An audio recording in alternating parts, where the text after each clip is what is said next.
على بركة الله. ينطلق الشوط الأول من مسافة 1500 متر. إذا نسير وننطلق إلى المقدمة وإلى الصدارة. أرى شعار حمد بن علي الكربي من يقدم لنا غصاب. وفي ثاني المراكز أرى هنا سعد لهادي بن صالح بن أبي شهافز. وفي ثالث المراكز أرى هنا شعار صالح بن حمدان المنجم من يقدم لنا مياسه. وفي رابع المراكز أرى هنا شعار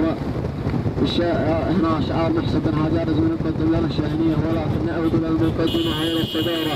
ارى هنا غصاب من يقود المسيره ومن يقود الرحله في هذا الصباح. ارى هنا غصاب لحمد بن علي الكربي. وفي ثاني المراكز ارى هنا سعد لهادي بن صالح بن ابي شهافز.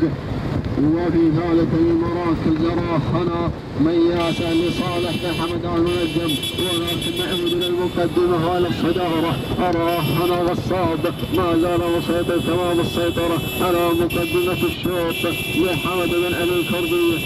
وفي ثاني المراكز سعد لهادي بن صالح بن أبي شهافز. وفي ثالث المراكز أرى هنا مياسة لصالح بن عليان المنجم.